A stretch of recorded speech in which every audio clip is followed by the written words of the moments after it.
Buenos días. Bueno, pues continuamos hablando de nuestra fatídica hermana, de nuestra fatídica compañera de por vida, que es la muerte.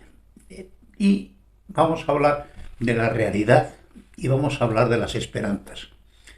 En la entrada anterior me despedí con un pensamiento magnífico de Ángel Cristóbal Montes que decía: para lo más alto nos vemos obligados a arrastrarnos por la tierra. Capaces de imaginar lo infinito y lo eterno, debemos recluirnos en la insignificancia y en la futilidad. Y abarcadores mentales del universo, todo se queda reducido al fin a un pequeño rectángulo en el suelo donde se depositan nuestros despojos.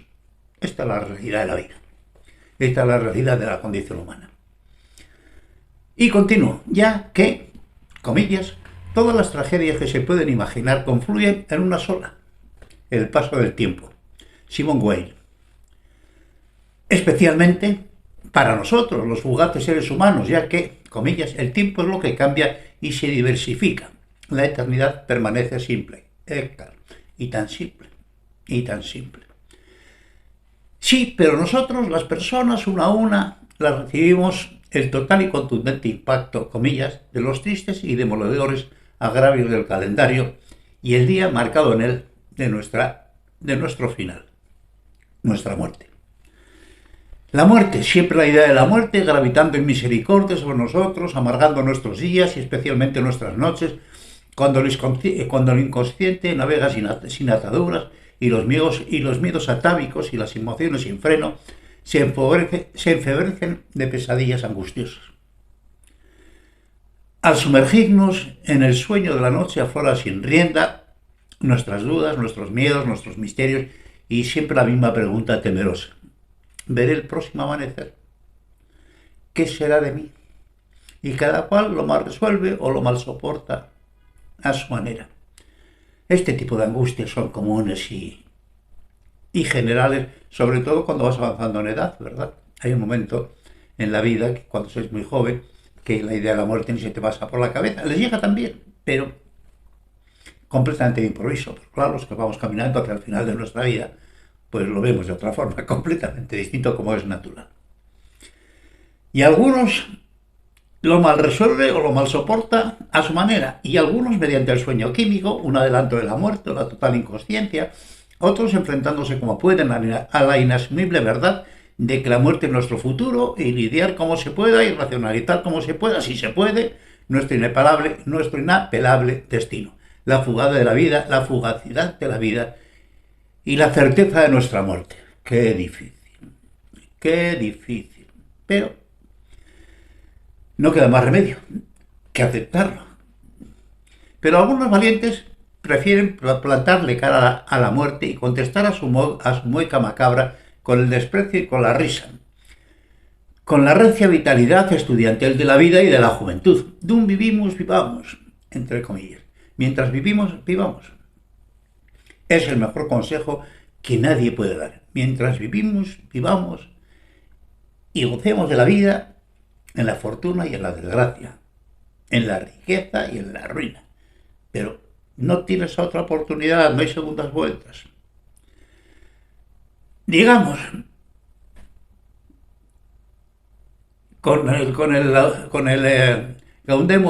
gandeamus igitur, alegremos pues mientras somos jóvenes, que después de la alegre juventud y de la achacosa vejez nos poseerá la tierra. Bueno, esta es una canción universitaria universal, que todos la conocéis, y realmente es lo que yo decía anteriormente. Hay momentos en la vida, cuando eres joven, que te puedes reír de la muerte a la cara.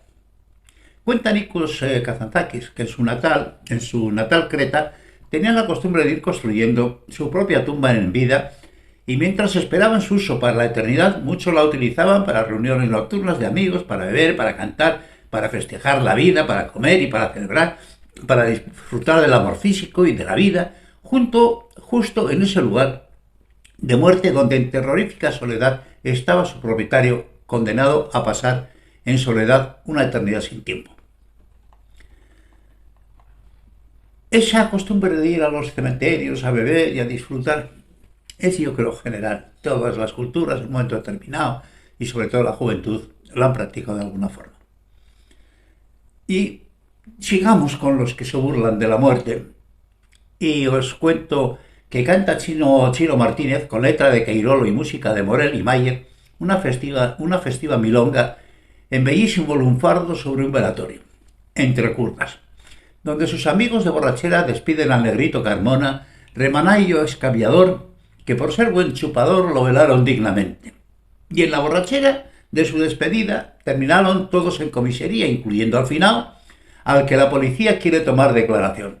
Todos quedan a la espera y la vela ahí continúa. ¿Cuántos recuerdos? ¿Cuántos fantasmas en mi memoria?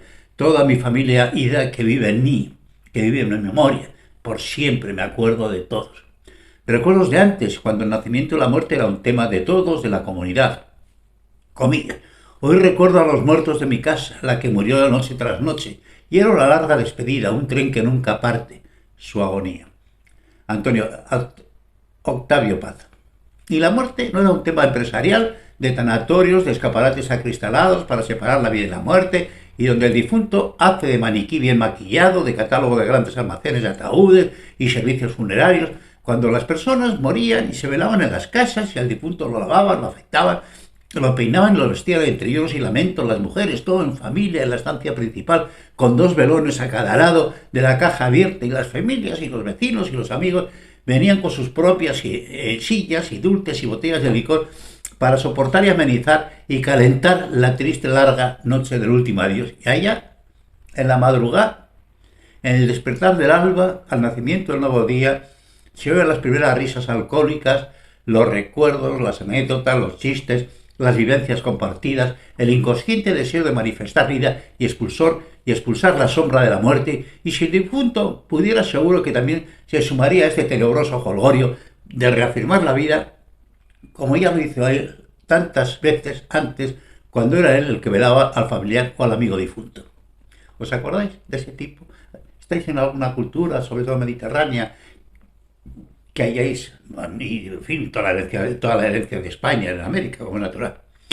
¿Os acordáis de este tipo de celebraciones de difuntos?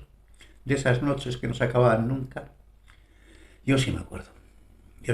Me pillo de juventud, luego ya todo eso se ha industrializado y es otra historia. Pero lo recuerdo.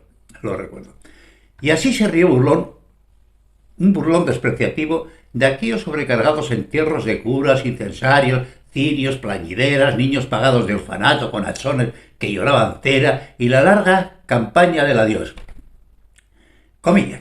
Se diga lo que se diga, qué bonito es un entierro, con sus caballitos blancos y con sus caballitos negros, con su cajita de pino y su muertecito dentro, con su cochero borracho y todo el acompañamiento, trincando el de la manguilla, trincando el ayuntamiento, trincando el sepulturera y esperando para trincar Hacienda y los herederos.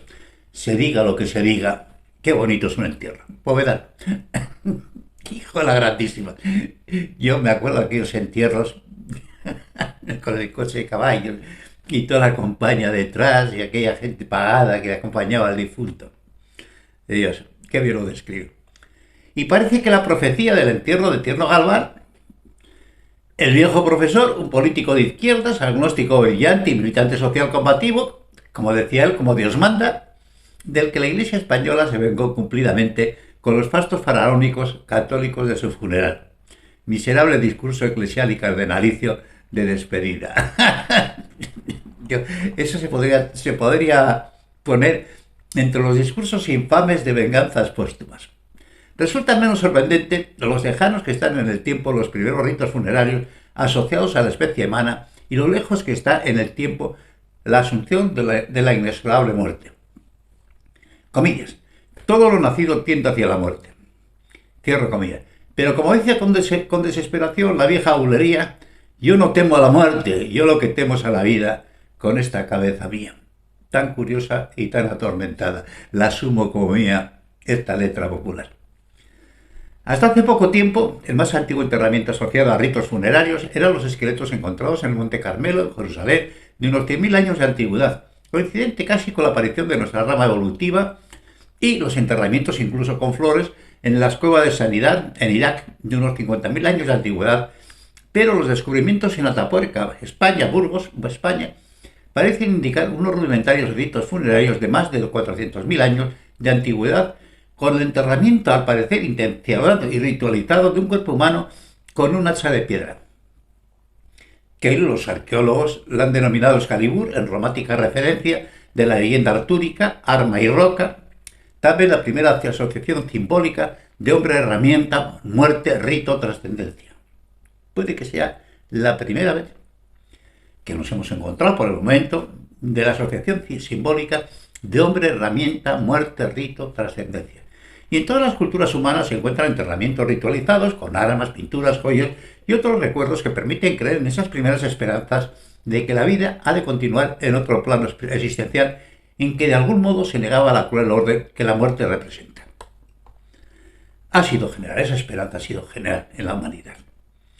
Canto desesperado de Antonio Machado, cuya muerte real firmó, apátrida, enfermo y abandonado, náufrago de la guerra civil española. Comillas. Y cuando llegue el día del último viaje y esté a partir la nave que nunca ha de volver a tornar, me encontraréis a bordo ligero de equipaje, casi desnudo, como los hijos de la mar. Dolorido canto de Manuel Alcántara. Ser hombre es ir caminando hacia el olvido, haciéndose una patria en la esperanza. Repito, es una hermosura.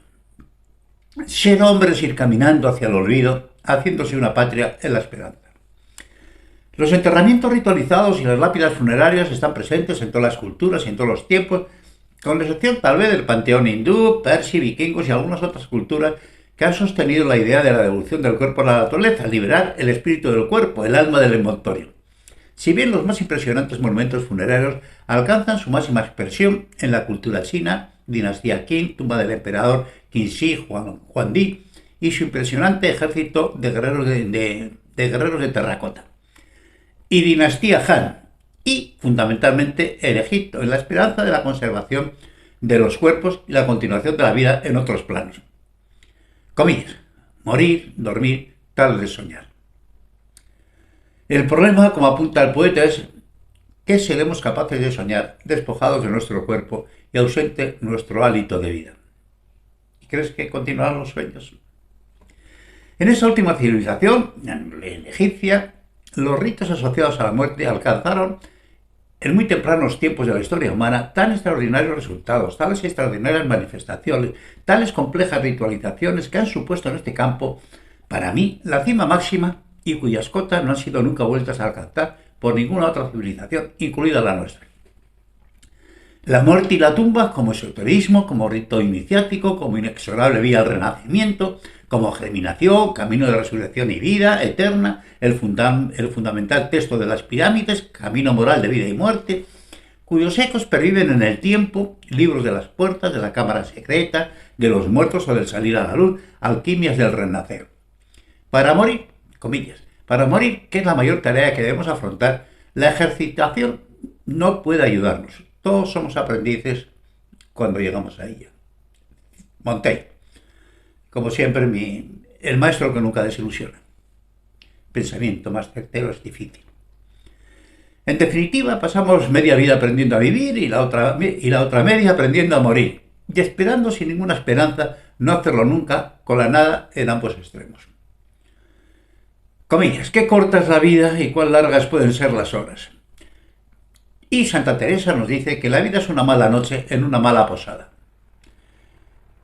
Durante un tiempo importante de la historia de la humanidad, sobre todo en la Edad Media, creo que es verdad. Y ahora mismo, en todos esos países abandonados, en esas ingentes masas de gente hambrienta que se muere por enfermedades, para muchos de ellos continúa siendo la vida una mala noche en una mala posada. Y Torres Villarroel, comillas, de asquerosa materia fui formado, en grillos de una culpa concebido, condenado a morir sin ser nacido, pues estoy no nacido y ya enterrado. Qué dureza de pensamiento, ¿verdad? De asquerosa materia fui formado, en grillos de una culpa concebido, condenado a morir sin ser nacido, pues ya estoy no nacido y ya enterrado. Esta es la puñetera realidad de la vida. Especialmente notables fueron los procesos de momificación de egipcios que en un estadio tan temprano la civilización humana fueron capaces de utilizar y cuyos secretos se perdieron durante más de 4.000 años, no siendo la humanidad capaz de repetirlos y no del todo hasta muy avanzado el siglo pasado. A la luz de lo que hoy sabe la humanidad sobre clonación e información genética contenida en todas las células del cuerpo humano, ese intento de los antiguos egipcios de mandar su cuerpo al futuro, de mandar información individualizada genética a un remoto futuro, nos obliga a interrogarnos si estas antiguas civilizaciones sabían algo, si sospechaban algo de lo que finalmente la humanidad estamos empezando a saber.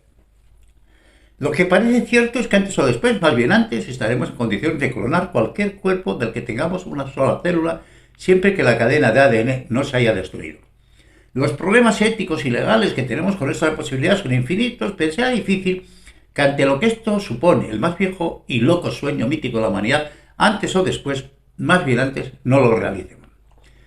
Y nadie podrá parar la revolución que estos nuevos conocimientos supondrán para la totalidad de nuestro entendimiento del orden existencial y relacional, ya que la esperanza de la vida eterna es el más exigente y viejo sueño utópico de la humanidad, el desesperado grito de la individualidad, justo en el centro de lo que somos como especie, ya que al tener conciencia plena de sí somos, tenemos conciencia anticipada de la muerte, el horror de que no seremos. Comillas. Nada temo de la muerte, ya que yo soy cuando ella no está, y cuando ella está, yo no soy. Es un pensamiento bello, son unas bellas palabras, pero son desesperados consuelos, patraña gigantesca, ya que justamente todo reside precisamente ahí, y en eso yo no estoy. Dale las vueltas que tú quieras, es una patraña. Y el mundo sigue y seguirá sin mí, otros amaneceros iluminarán mis paisajes y otras flores nacerán para aromatizar los senderos que a diario recorrí, pero yo ya no estaré. Y en lo que se refiere a mí, eso es lo único importante.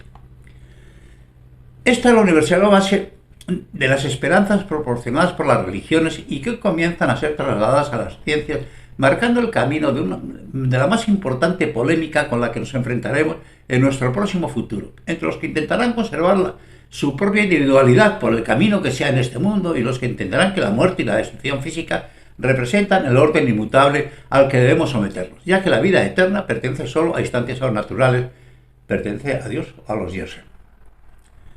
Sin embargo, las ciencias nos demuestran una y otra vez que no existe ningún orden inmutable, que la inteligencia humana puede y debe traspasar los rígidos velos de la realidad y alcanzar nuevos órdenes en el dominio del mundo físico e intelectual, sin que existan o puedan existir límites distintos a los principios éticos que puedan ser asumidos, no impuestos. Comillas, la oposición trata de superarla por medio de la razón y no de la autoridad, ya que una victoria que dependa de la autoridad es irreal e ilusoria. Bertrand Russell. Por el conjunto de la humanidad, y en este caso tan íntimo, tan importante y tan personal, cada individuo por sí mismo, ya que estos son derechos, los deseos de vivir, no delegables en ninguna instancia ni disponibles por nadie, salvo el poseedor de su propia y única vida. Y cierro aquí esta entrada y continuaremos con la parte de la esperanza de lo que está haciendo la humanidad con respecto a la muerte.